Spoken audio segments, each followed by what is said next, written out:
O salmo que nós vamos considerar com vocês hoje é o Salmo 41.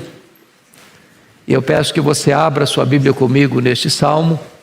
E hoje vamos considerar este belíssimo poema escrito pelo rei Davi. Salmo 41. Está escrito o seguinte: bem-aventurado o que acode ao necessitado, o Senhor o livra no dia do mal. O Senhor o protege, preserva-lhe a vida e o faz feliz na terra. Não o entrega à discrição dos seus inimigos. O Senhor o assiste no leito da enfermidade, na doença, tu lhe afofas a cama. Disse eu: compadece-te de mim, Senhor. Sara minha alma, porque pequei contra ti. Os meus inimigos falam mal de mim. Quando morrerá e lhe perecerá o nome? Se algum deles me vem visitar, diz coisas vãs, amontoando no coração malícias. Em saindo, é disso que fala. De mim rosnam a uma todos os que me odeiam. Engendram males contra mim, dizendo: peste maligna deu nele, e caiu de cama, já não há de levantar-se. Até o meu amigo íntimo, em quem eu confiava, que comia do meu pão, levantou contra mim o calcanhar. Tu, porém, Senhor, compadece-te de mim, e levanta-me para que eu lhes pague segundo merecem. Com isso conheço que tu te agradas de mim, em não triunfar contra mim o meu inimigo. Quanto a mim, tu me sustens na minha integridade, e me pões à tua presença para sempre.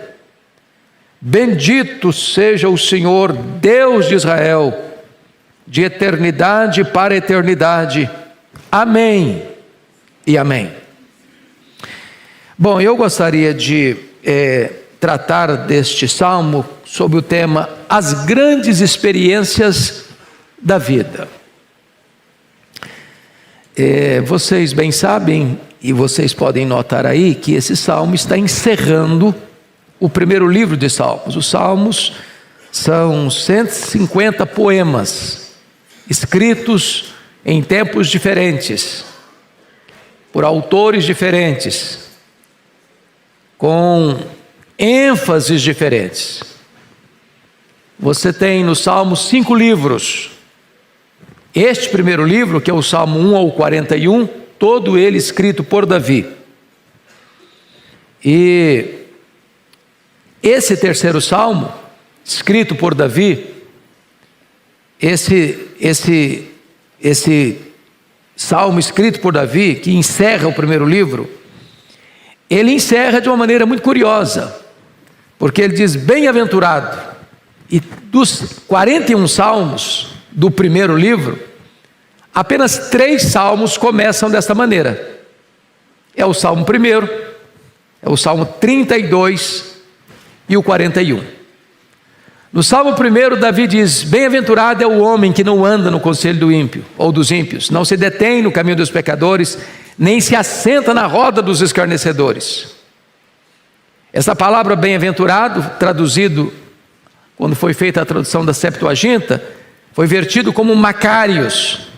Macários é a mesma palavra que Jesus usou lá nas bem-aventuranças. Bem-aventurados humildes de espírito, bem-aventurados os que choram, bem-aventurados os mansos. E essa palavra Macários significa feliz, muito feliz, superlativamente feliz. E aqui Davi está nos ensinando que o homem que evita o caminho do mal, o homem que não participa dos conselhos, nem anda pelo caminho dos pecadores, nem se assenta na roda dos escarnecedores, é feliz, muito feliz. Segundo lugar, no Salmo 32, ele diz que feliz é o homem a quem o Senhor não atribui iniquidade, cujos pecados são cobertos. Aquele que é perdoado é muito feliz, porque o pecado produz condenação, produz culpa, produz derrota, fracasso, opróbrio. E quando você é perdoado, saber que Deus não coloca na sua conta a sua dívida, mas ao contrário, quita a sua dívida, a ponto de você ser justificado, perdoado, você é feliz, você dorme em paz, você põe a cabeça no travesseiro e sabe que não há nenhuma condenação mais para aqueles que estão em Cristo Jesus. Isso é motivo de uma grande felicidade. Mas agora, neste salmo, pela terceira vez, Davi vai falar que bem-aventurado, muito feliz, é aquele que acode ao necessitado. O generoso é feliz. É por isso que o Senhor Jesus diz que mais bem-aventurado é dar do que receber. Quem tem essa experiência, quem tem esta prática, sabe disso, que você é muito feliz quando você estende a mão para socorrer alguém. Você é muito feliz quando você ajuda alguém, quando você acode, socorre o necessitado. Bom, este salmo não apenas encerra o primeiro livro dos Salmos, mas esse salmo é também um salmo messiânico. Você sabe, você tem salmos de louvor, você tem salmos de penitência, você tem salmos imprecatórios, você tem salmos de lamento, e você tem salmos messiânicos. Quando é que um salmo pode ser chamado de messiânico? Quando o autor, ao escrever, não escreve apenas algo que tem a ver com ele, mas como um profeta, ele escreve apontando para uma realidade de Cristo. E se você notar comigo, no verso 9 desse texto, até o meu amigo íntimo, em quem eu confiava, que comia do meu pão, levantou contra mim o calcanhar. Davi está falando de uma realidade que ele vivenciou. E teve amigos aliados, como Aitofel, por exemplo, que num dado momento se volta contra ele, para o trair, para puxar o seu tapete. Porém, ao escrever essas palavras, Davi não estava pensando precisamente nele, ele era um profeta. Ele estava apontando para alguém maior do que ele, para aquele que seria chamado o filho de Davi, o Messias. E esse versículo 9, ele nos remete ao texto que Jesus se refere a Judas Iscariotes, que comia do seu pão e voltou contra ele o seu calcanhar, que o traiu. Então, por isso, esse salmo também é um salmo messiânico. Ele está apontando para uma realidade que Cristo vai evocar em todos os evangelhos sinóticos: Mateus 26, 24, Marcos 14, 21, Lucas 22, 22 e João 13, 18.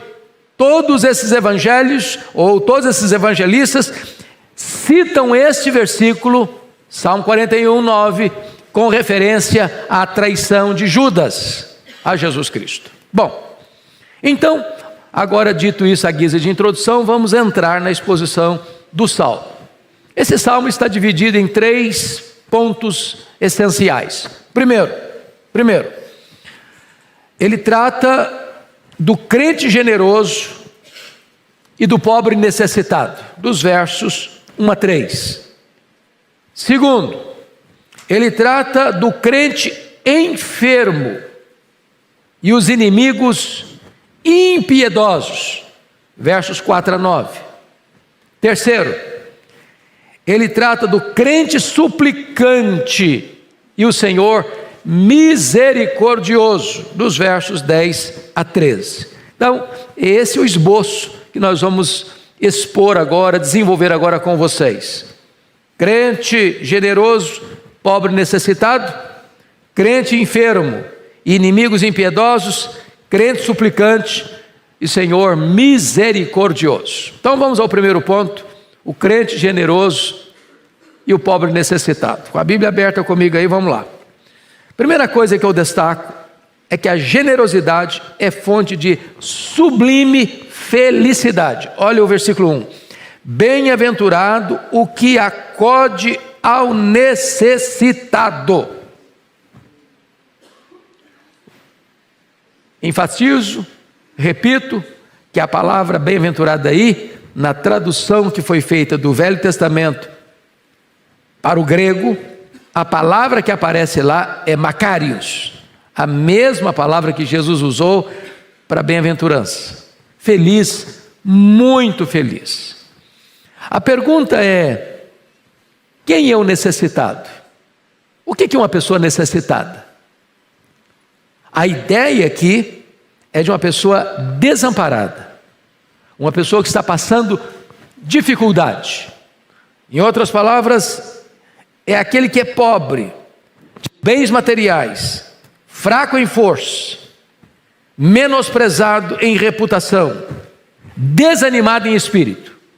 Não é apenas uma pessoa que está precisando de comer, ou uma pessoa que está precisando de vestir na hora da chegada do inverno, mas é também o necessitado nas outras áreas da vida. Alguém que pode estar com muito dinheiro, mas está numa grande aflição.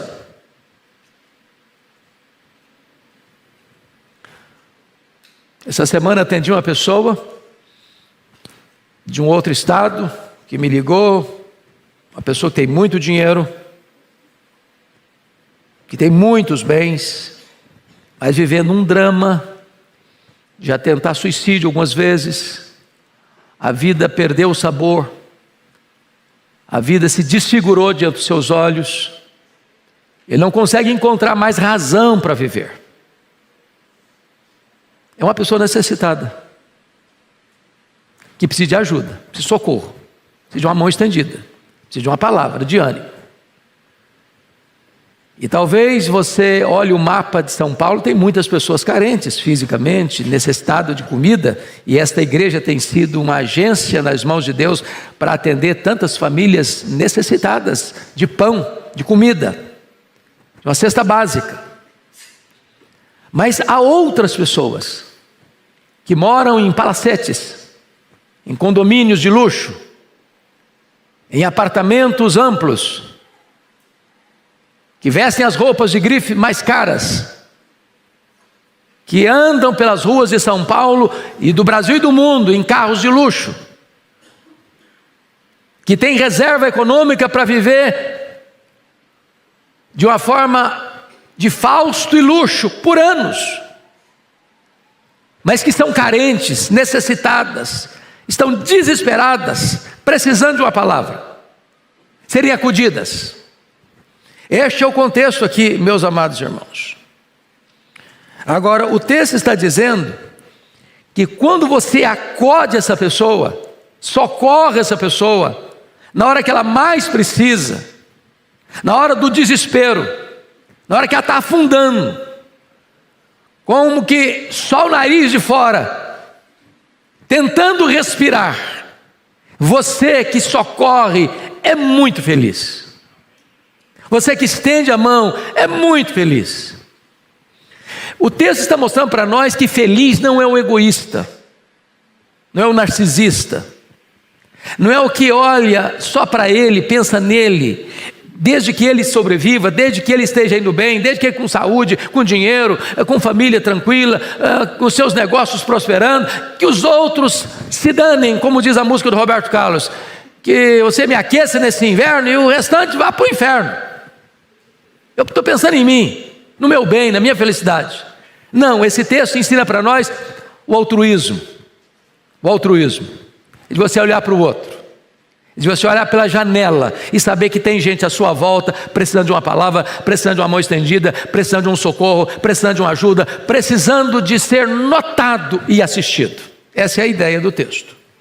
Se você faz isso, isso é fonte de uma sublime felicidade. Notem o que Spurgeon disse sobre esse versículo. Como são tolos os que temem perder a riqueza, dando-a, e não temem perderem-se, mantendo-a. Aquele que guarda ouro pode ser um bom carcereiro, mas aquele que dispõe para socorrer o necessitado é um bom mordomo. O que a Bíblia diz? A alma generosa prosperará, mas aquele que retém mais do que é justo é pura perda, vaza pelos dedos. Quando você socorre o pobre, você está emprestando a Deus, que não fica com dívida com ninguém. Então aqui a primeira palavra para você. Você tem essa experiência? Não estou falando lá uma vez ou outra na vida, não. Você tem a experiência de ajudar alguém de uma maneira programática, constante. Quanto do seu orçamento mensal você reserva para ajudar alguém? Frequentemente. Ah, pastor, eu não sei nem quem que eu posso ajudar. Sabe sim. Sabe sim. Tem gente na sua família? Tem gente que trabalha na sua casa? Tem gente que você conhece?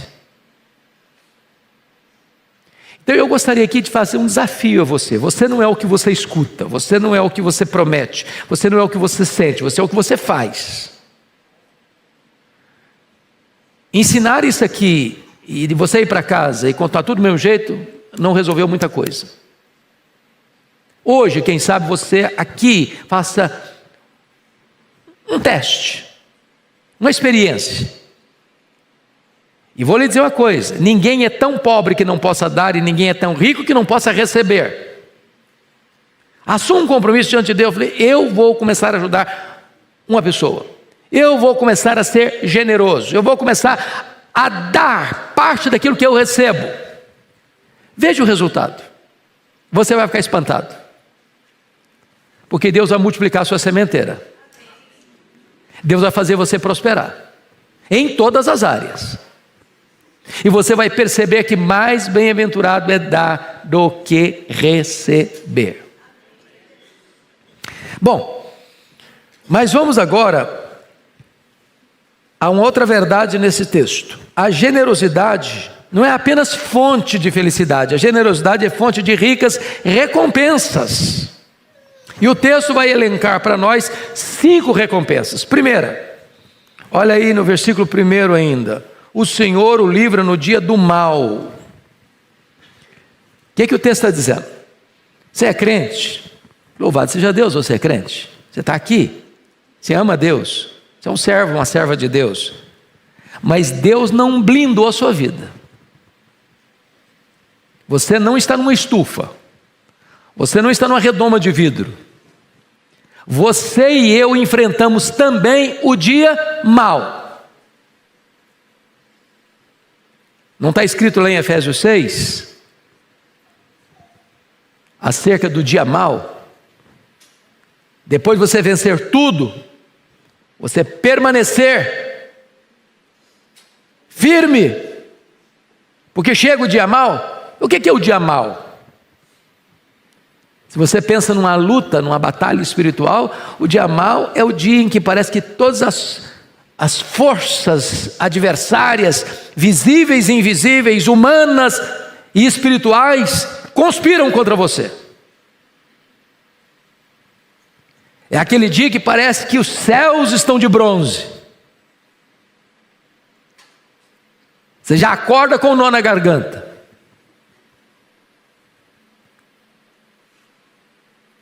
E o texto está dizendo que quando você é generoso, não são os astros que estão movendo em seu favor, não. Não é coincidência, não. Não é apenas uma coisa casual, não. O Senhor o livra no dia do mal. Há uma espécie de promessa particular e específica para o generoso. Você se lembra lá de Cornélio, quando a Bíblia diz que as esmolas que Cornélio fazia eram conhecidas diante de Deus? Não lembra que o Senhor Jesus Cristo disse que se você der um copo de água para alguém em nome de Cristo, você não fica sem receber galardão? Quando você socorre o necessitado, você não apenas abençoa a pessoa que recebe a sua ajuda, mas isso é contado diante de Deus. Não é que salvação é questão de mérito, não tem mérito em salvação, a salvação é de graça, mas Deus está olhando para você e dizer: fulano de tal é misericordioso, ele acode o necessitado, ele é generoso, quando ele estiver passando por um dia mau, eu vou socorrê-lo. É promessa de Deus. Segundo, versículo 2: o Senhor o protege. Agora veja bem que é diferente do livramento do dia mau. O Senhor o protege agora de uma maneira genérica. Dia mau não é todo dia que acontece que é dia mau, não. Tem dia que você celebra, não é verdade? A vida é assim. Tem dia de festa, tem dia de celebração, tem dia de comemoração, tem dia de nascimento, tem dia de casamento, mas tem dia de tempestade. Agora, na dinâmica da vida, na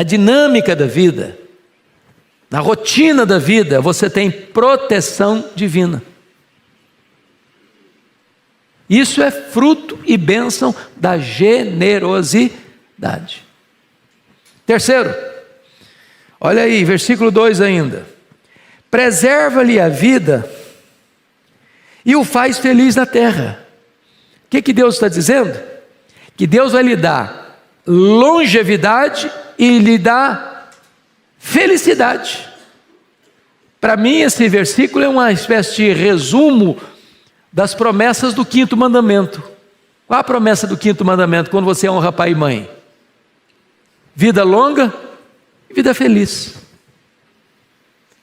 Porque tem gente que tem vida longa, mas é um rosário de sofrimento. Então não é só preservar a vida, é preservar a vida com qualidade, é preservar a vida com felicidade. E isso é promessa de Deus à pessoa generosa. Quarto, versículo 3: o Senhor o assiste no leito da enfermidade. Eu digo aqui que é o conforto na hora da doença. Porque uma coisa é estar doente, outra coisa é estar doente com serenidade. Nas minhas visitas pastorais, normalmente aos enfermos que estão internados, às vezes alguns no estado grave, outros no estado crônico, outros no estado terminal, eu já vi de tudo. Eu já vi pessoas desesperadas, o medo de morrer. E já vi pessoas que parecia que o céu estava vindo buscá-las. E o texto está dizendo que quando você acode o necessitado, você é generoso, é o próprio Deus quem vai assistir você no leito da enfermidade. Eu fico imaginando a pessoa que foi avarenta, com usura, que viu o pobre e o despediu de mãos vazias, que viu o necessitado e negou-lhe uma ajuda,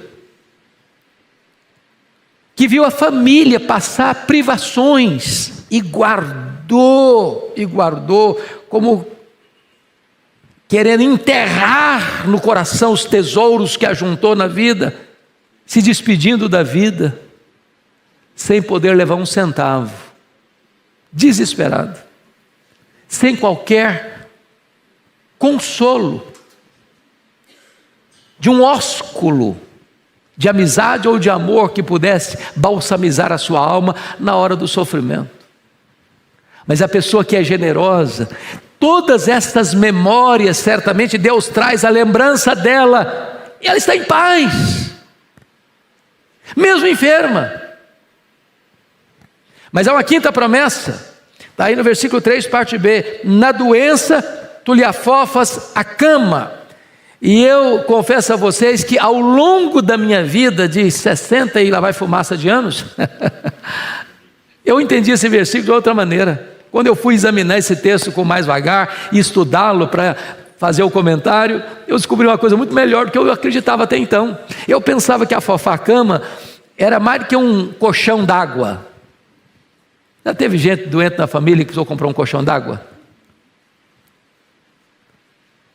A Fofá-cama, a expressão aí é curar, é levantar da cama.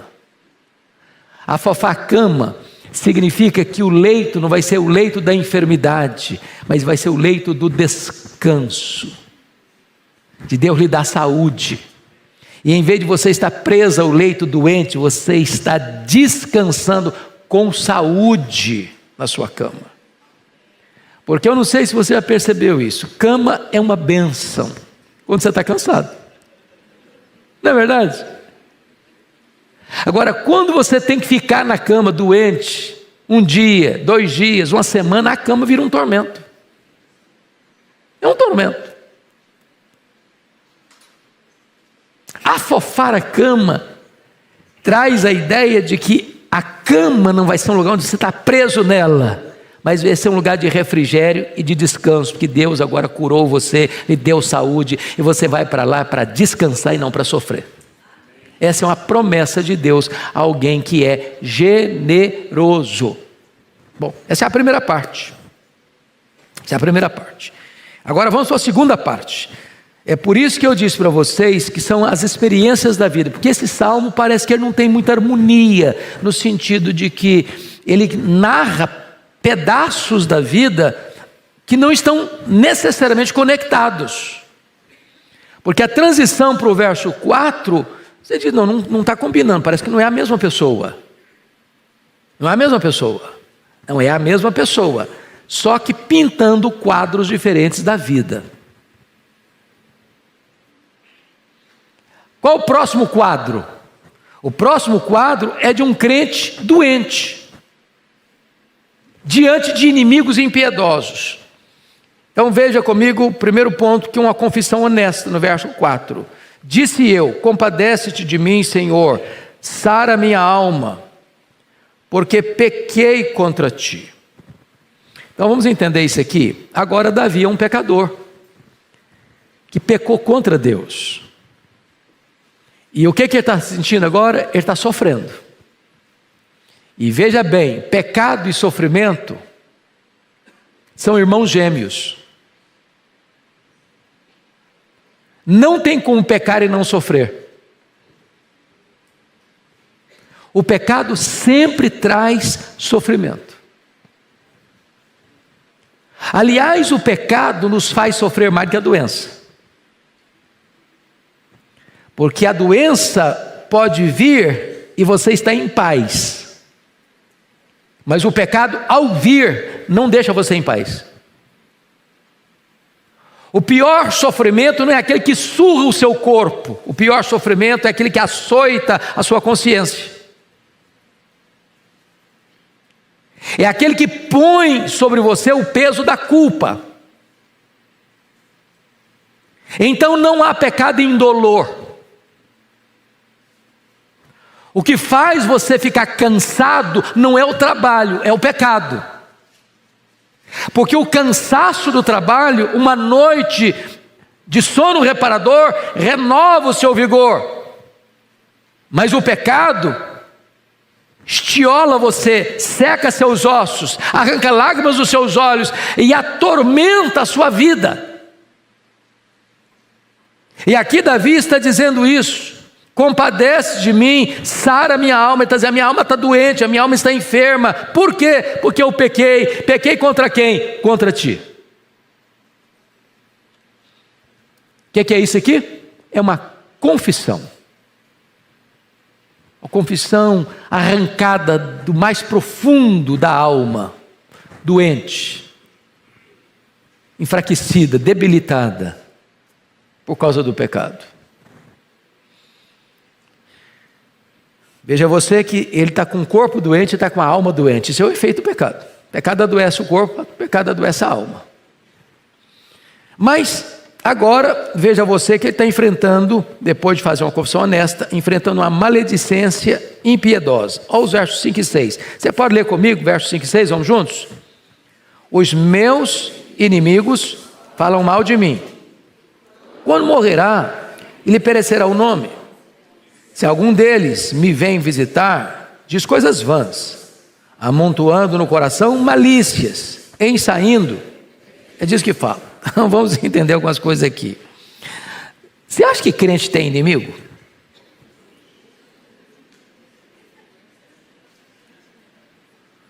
Crente não deve fazer inimigo, mas crente tem inimigo. Agora, tem inimigo e inimigo. Tem inimigo que diz para você: eu sou seu inimigo. Você sabe com quem você está lutando. Mas tem inimigo que se disfarça de amigo. Tem inimigo que tem o desplante, a cara de pau, de quando você está doente, ele ir lá visitar você. E ele está falando coisas vãs para você, amenidades. Mas lá no coração ele está dizendo: morra miserável, morra miserável, morra miserável.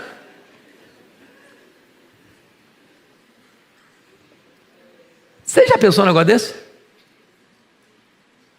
Eu espero que você não tenha gente desse jeito. Davi enfrentou essa gente. Há pessoas que estão torcendo pela sua morte. E a pergunta deles é esta: quando morrerá e lhe perecerá o nome? Porque eles não querem só que Davi morre, eles querem que todo o nome que Davi granjeou pelas suas conquistas, pelas suas batalhas, pela sua notoriedade como um rei e um conquistador, tudo isso vá para a sepultura com ele. E esses inimigos são maledicentes, olha aí, falam mal de mim. Ô gente, a maledicência é pior que a espada. Você sabe que o pior inimigo do mundo, cheio de veneno, é o inimigo que se esconde atrás da toca dos dentes. É a língua maledicente.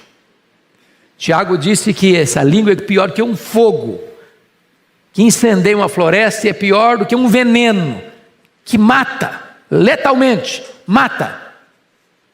E aqui Davi está enfrentando esse problema aí, de inimigos maledicentes, de uma maledicência impiedosa, que espalha boataria, e que pior, se disfarça de amigo, e vai lá visitar você, lá na sua casa, lá no hospital.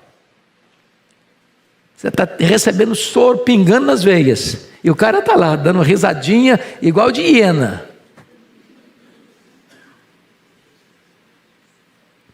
Torcendo para você morrer. Mas agora, Davi ainda vai além e compara esses inimigos que têm um ódio animalesco. Olha o versículo 7. De mim, você pode ler a parte B comigo? De mim, a parte A. De mim rosnam a uma todos os que me odeiam. E a ideia de rosnar aí é a ideia de uma alcateia de lobos, ou a ideia de cães raivosos. É aquele inimigo que arreganha os dentes. E quando um lobo rosna, quando um cachorro rosna, ele não está abanando o rabo, saudando você, que bom que você chegou. Ele está o quê? Armando o bote para atacar você. O que Davi está dizendo é que esses inimigos são tão violentos quanto uma alcateia de lobos, são tão violentos como cães raivosos que estão rosnando para atacar você. É o que Davi sentia. Aliás, a história de Davi, talvez uma das coisas boas, alguém me pergunta assim: pastor, como é que você lê a Bíblia? Porque tem gente que, a história de leitura da Bíblia, assim, eu li a Bíblia tantas vezes. Se você me perguntar quantas vezes eu li a Bíblia, eu não sei responder para você. Não sei. Porque eu não tenho o hábito, não estou dizendo que é errado não, eu admiro quem faz isso, aplaudo quem faz isso. Começa a leitura de Gênesis, vai Apocalipse. Começa em Gênesis, Apocalipse, Gênesis, Apocalipse, Gênesis, Apocalipse. Li tantas vezes. Maravilha. A minha experiência é outra. Eu gosto de morar num livro da Bíblia. Sabe o que é morar no livro da Bíblia? Você lê 1, 2, 10, 20 vezes o mesmo livro, ou lê o texto 1 a 5, 10 vezes o mesmo texto, ou de você pegar uma biografia, como de Davi, por exemplo, e ler toda ela numa sentada só. Porque às vezes a gente lê fragmentadamente e não junta as coisas, não faz conexões, não é verdade? Então quando você lê a biografia de Davi, Davi foi um cara que só teve paz enquanto cuidava de ovelhas lá em Belém. No dia que o Samuel foi na casa do pai dele e entornou o azeite na cabeça dele, a partir dali ele passou a não ter paz dentro de casa, a partir da casa dele. Os irmãos dele já começaram a não gostar dele. Esse cara aqui, esse caçulinha, vem aqui só para atrapalhar a gente, porque ele estava cuidando lá das ovelhas. Aí vem, passou na fila, furou a fila, ele tomou o nosso lugar. A partir dali a vida de Davi foi uma vida de guerra a vida inteira. O cara não teve paz. Isso aqui não é retórica não, isso aqui é realidade. Mas vamos ver que esse ódio animalesco passa por um desejo perverso. Olha o 7b e o 8 comigo. Engendram males contra mim, dizendo: peste maligna deu nele, e caiu de cama, já não há de levantar-se. Meus irmãos, vejam vocês no verso 7b, engendram males contra mim. O que é engendrar males? O que é a ideia de engendrar?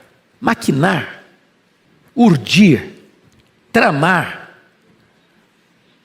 parar e fazer uma reunião de inimigos, que são cães que rosnam, para dizer o que nós podemos fazer para prejudicar, para destruir, para matar, para botar esse cara numa enrascada. É só você começar a dar uma lida, por exemplo, na saga das fugas de Davi do seu sogro. O rei Saul fazia reuniões e mais reuniões com o seu exército. Como nós vamos matar Davi? Ele escapou dessa? Vamos pensar numa outra estratégia. Vamos armar uma nova armadilha. Vamos criar uma nova situação para pegá-lo, para matá-lo, para destruí-lo. Você já imaginou o que é um cara viver a vida assim? Ele está vivendo esse drama.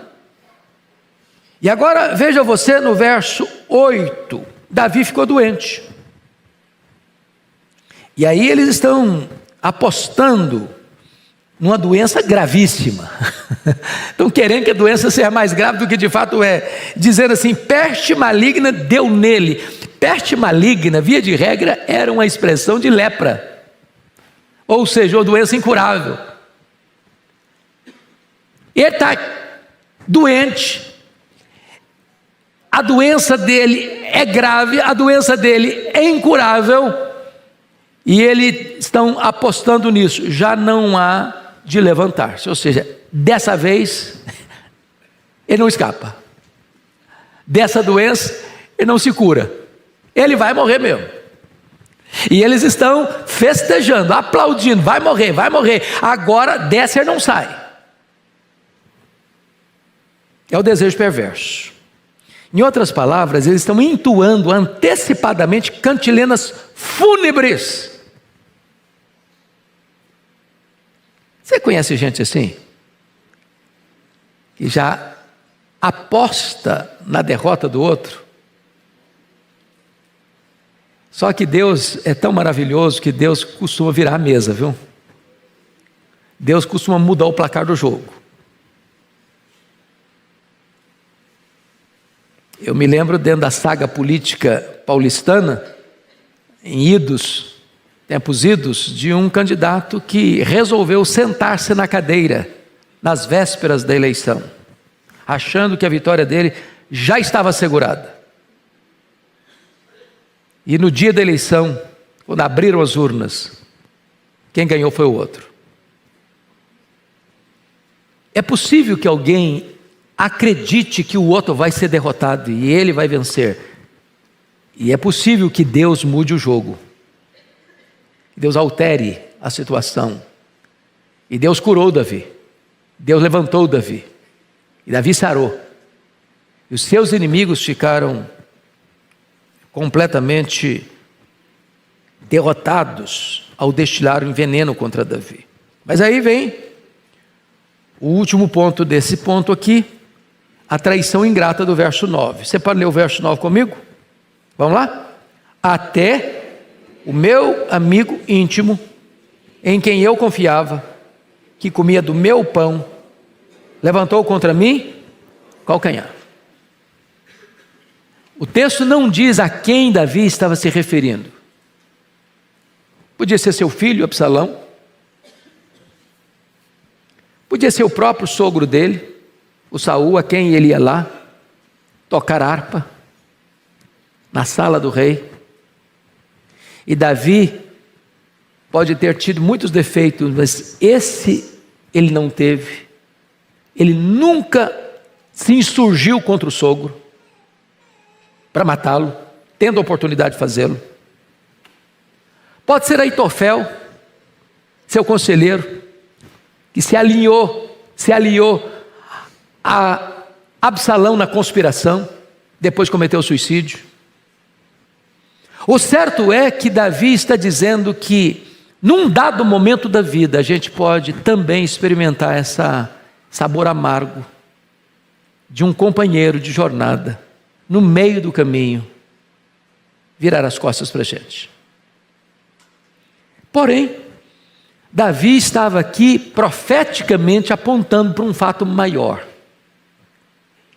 Do próprio filho de Davi, o Messias, Jesus de Nazaré, nosso glorioso Redentor, que chama 12 homens para serem apóstolos. E dentre esses 12 homens, um deles exerceu um cargo de confiança, tesoureiro do grupo, Judas Iscariotes. E num dado momento, Judas Iscariotes, dominado pela ganância, pela avareza, pelo amor ao dinheiro, resolveu livremente vender Jesus por 30 moedas de prata e trair o seu Senhor. E na verdade,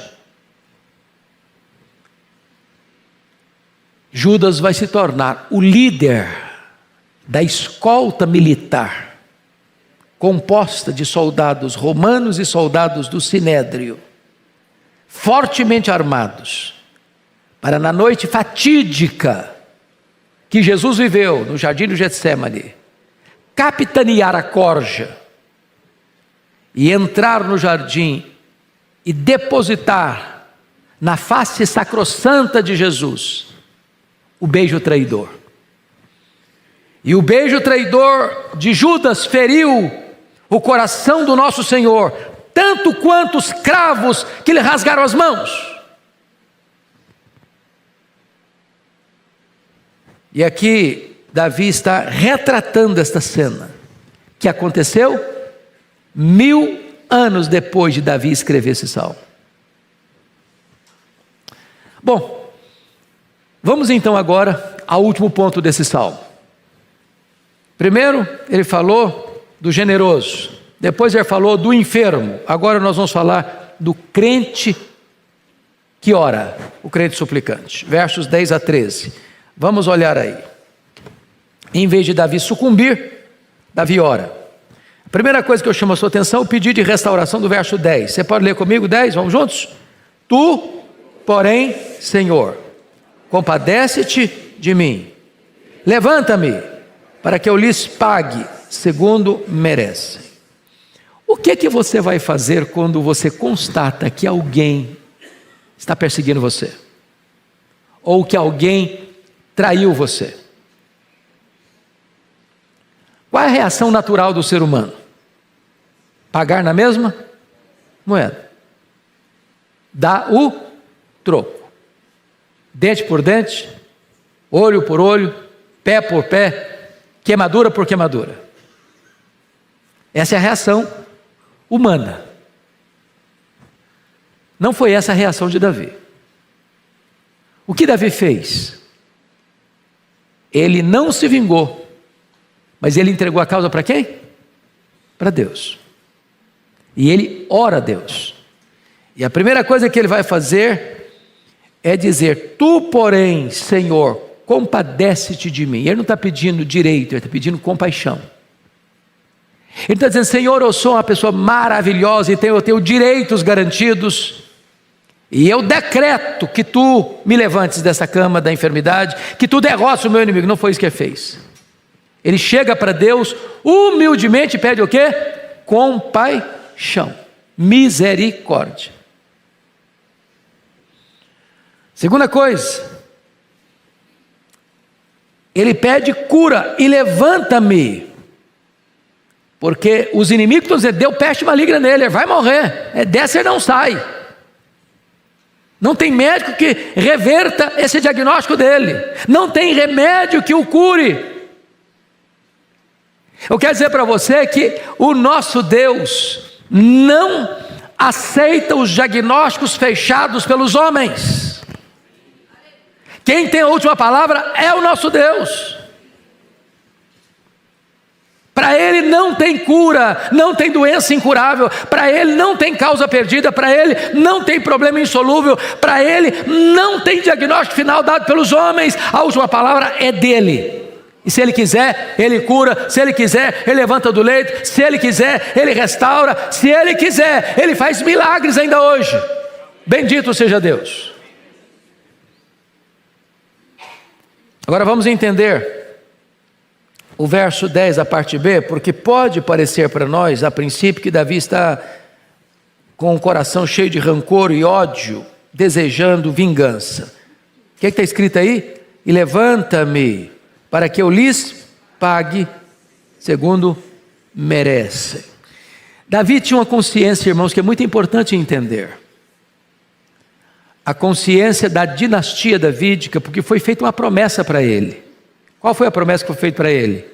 Que um descendente dele se assentaria no trono, e o seu trono seria um trono eterno. Davi tinha plena consciência de que o Messias procederia dele. E se a dinastia davídica fosse interrompida, destruída, essa promessa do Messias não se cumpriria.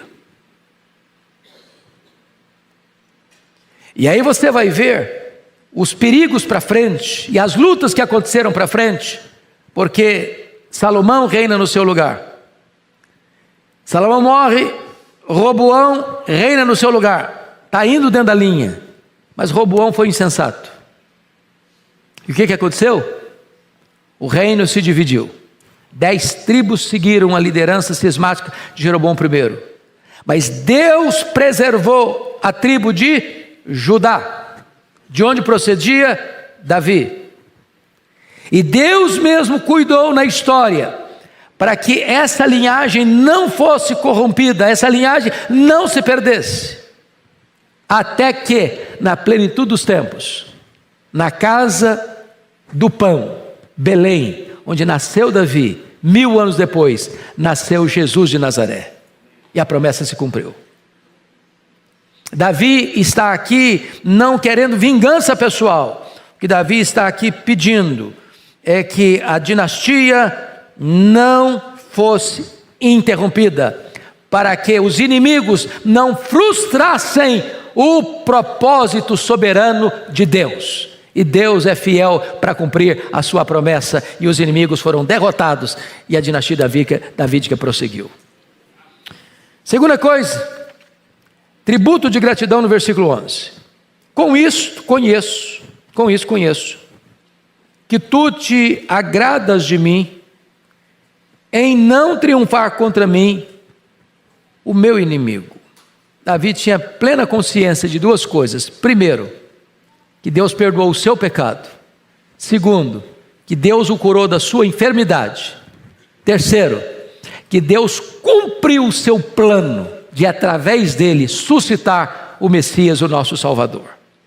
E Ele está aqui dando graças a Deus por isso. Com isto conheço que tu te agradas de mim. E eu quero dizer para você que também o Senhor Deus se agrada de você, porque você está em Cristo. Você está em Cristo.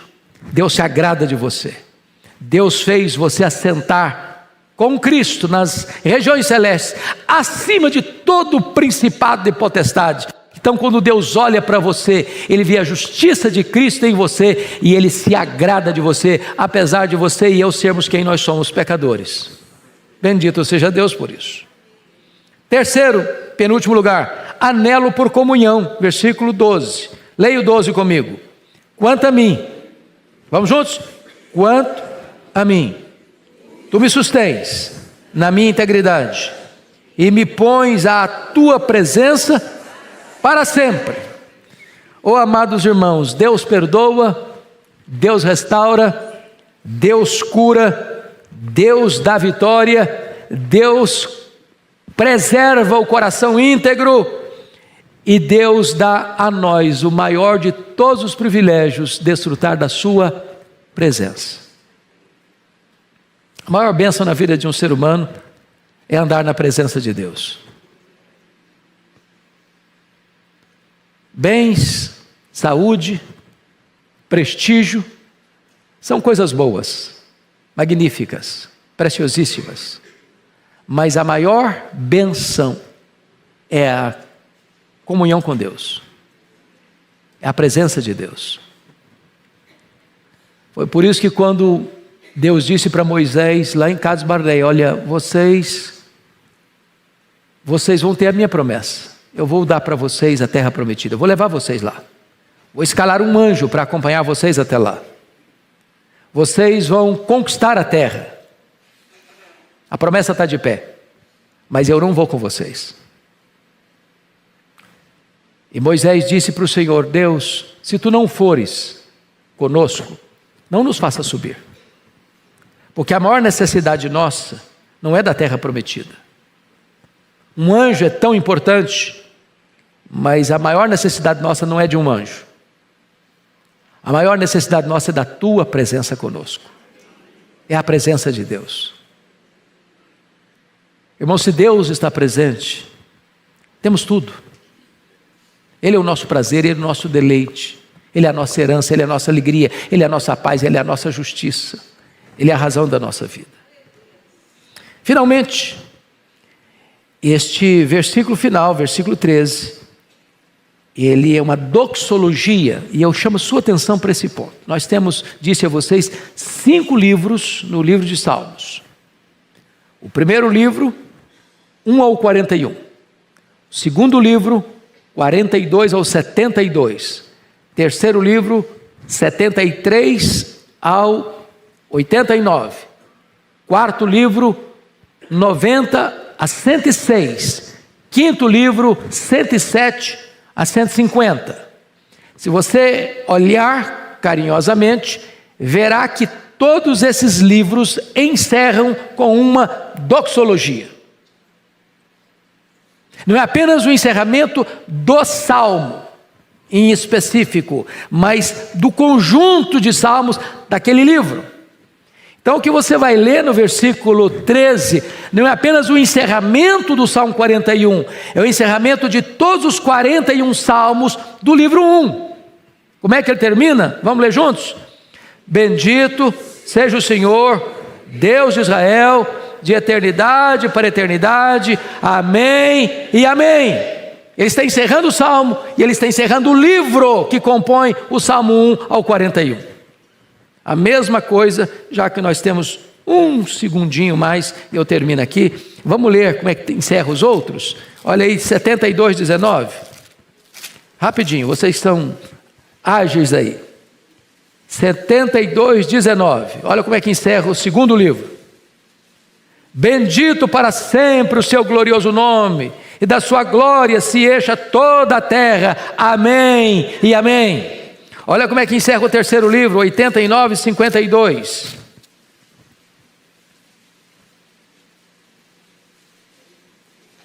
Bendito seja o Senhor para sempre. Amém e amém. Olha como é que encerra o quarto livro, 106, 48. Bendito seja o Senhor Deus de Israel, de eternidade a eternidade. E todo o povo diga amém, aleluia. Vamos ver como é que encerra o último livro, 150, versículo 6. 150, versículo 6. Vamos ler todos juntos agora? Todo ser que respira, louve ao Senhor, aleluia. Louvado seja Deus. Que a nossa vida seja uma doxologia ao Senhor. Deus abençoe, amados.